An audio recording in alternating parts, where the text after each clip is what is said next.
अगर हमसे पूछा जाए कि तत्कालीन भारत में किस मुद्दे पर सबसे ज्यादा काम किया जाए तो भारत आने वाले 10 सालों में महानता की श्रेणी में आना शुरू हो जाएगा। तो मैं कहूंगा शिक्षा। किसी भी समाज और किसी भी देश को अगर ताकतवर बनाना है तो बस उसकी शिक्षा पर काम किया जाना चाहिए। पश्चिम ने हमारे संतों के प्रति ऐसी साजिश खेल रखी है ना, जिसने भी इस धारा को जिंदा करने की जो कोशिश कर रहा है, वो आचार्य रजनीश पे एक वो बना the series wild wild country, बकवास कहानी, बकवास, कुछ भी सत्य नहीं। आज पूरी दुनिया समझ रही है कि फंस गए भारत के लोग। अब क्या करोगे? सर हम नहीं फंसेंगे सर।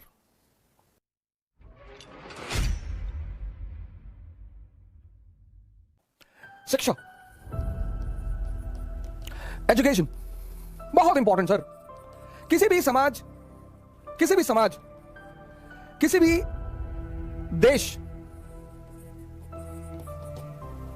किसी भी समाज और किसी भी देश को अगर ताकतवर बनाना है तो बस उसकी शिक्षा पर काम किया जाना चाहिए। किसी भी समाज, किसी भी देश को अगर ताकतवर बनाना है तो उसकी शिक्षा में आमूलचूल परिवर्तन, बृहद परिवर्तन। और अगर शिक्षा पॉजिटिव हो जाए सर, अरे तो कमाल कर दे सर। अगर हमसे पूछा जाए कि तत्कालीन भारत में किस मुद्दे पर सबसे ज्यादा काम किया जाए तो भारत आने वाले 10 सालों में महानता की श्रेणी में आना शुरू हो जाएगा। तो मैं कहूंगा शिक्षा। सर इतनी बड़ी पॉपुलेशन हमारी, 1 बिलियन 50 करोड़। अब आप सोचिए, एक घर में 10 लड़के हैं और 10 के 10 आईएएस,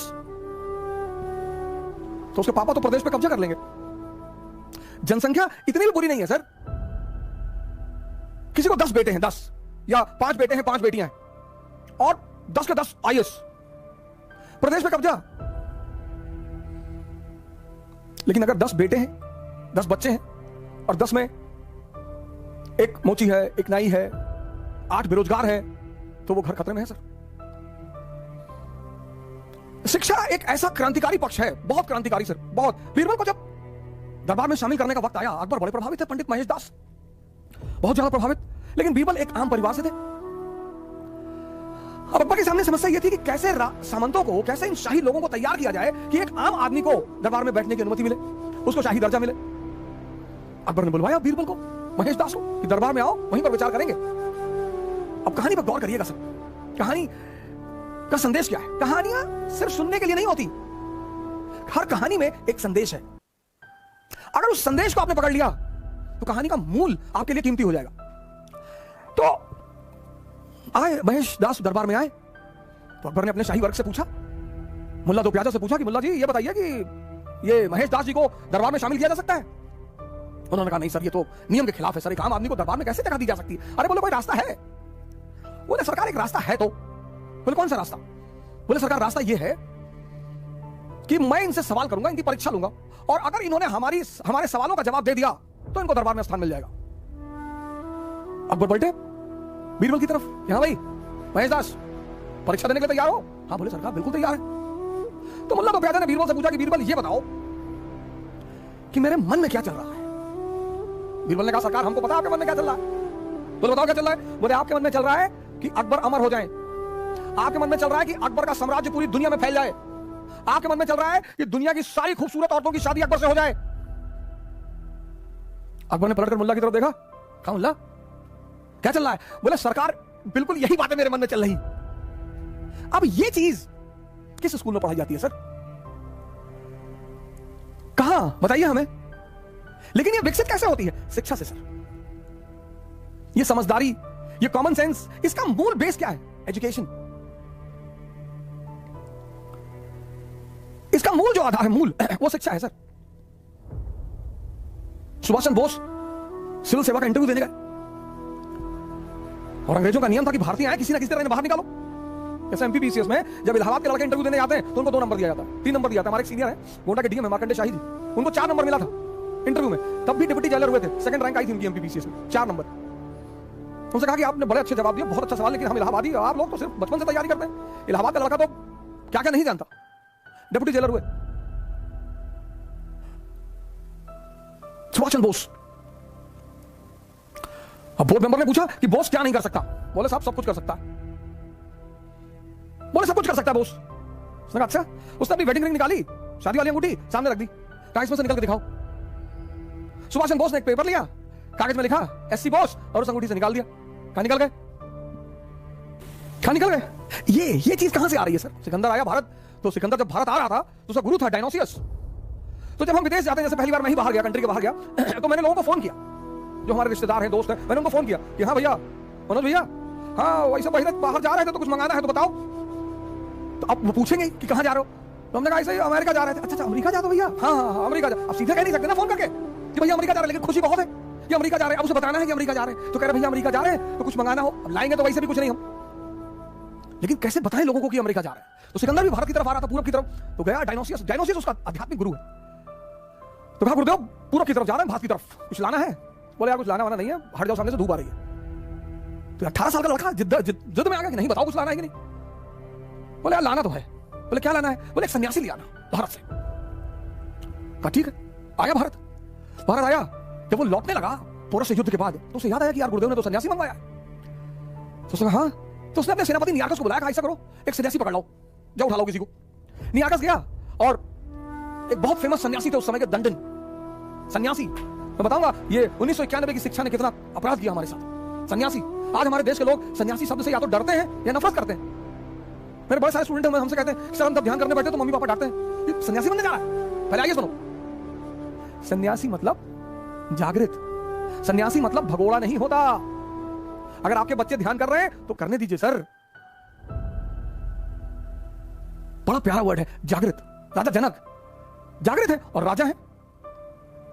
सर मन को तो कोई भी जीते ना, आप आईएएस हैं और आपने अपना मन जीत रखा है तो आप एक बहुत सफल आईएएस अधिकारी रहेंगे।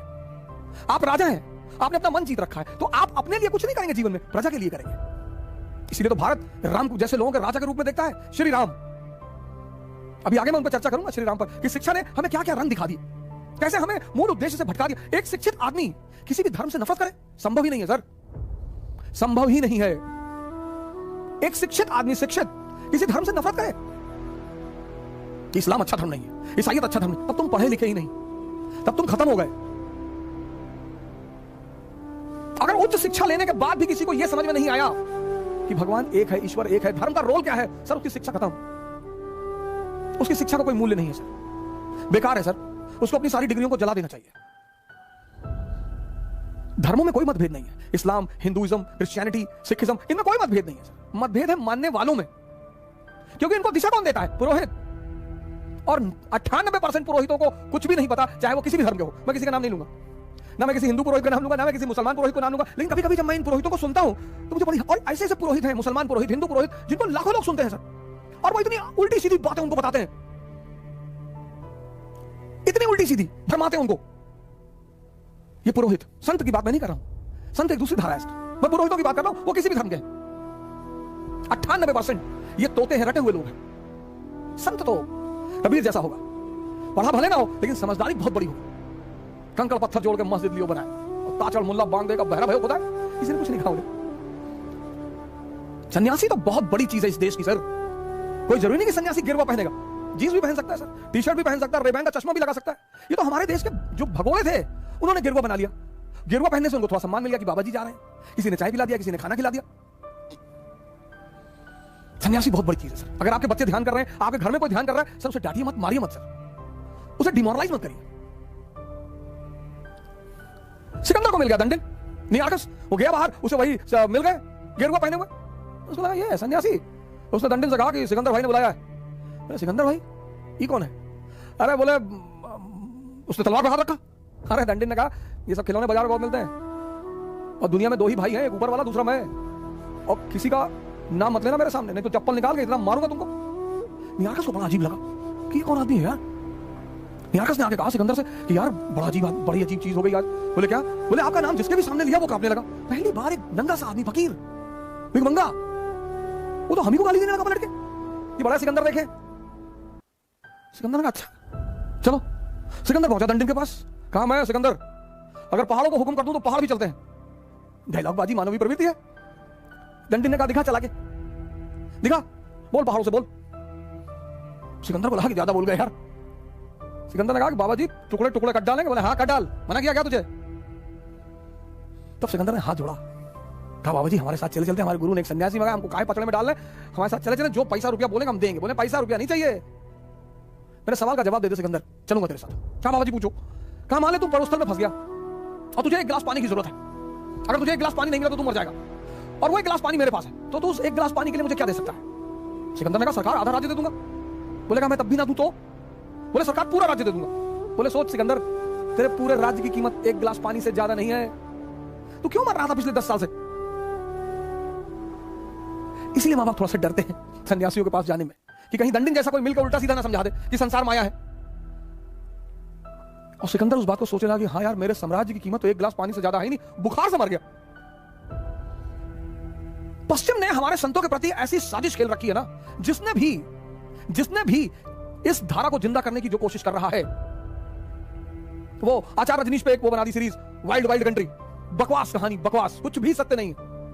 क्योंकि पश्चिम को एक बात पता है कि भारत अगर फिर से जब भी कभी महान बनेगा तो सिर्फ एक वजह होगी, संतों का पुनः सम्मान।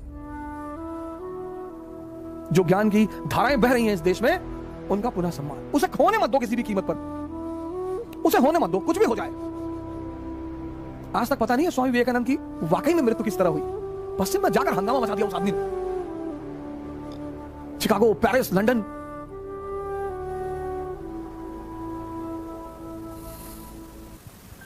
ये ऐसा देश है जहां एक एक आदमी ने पूरी दुनिया को हिला के रखा है।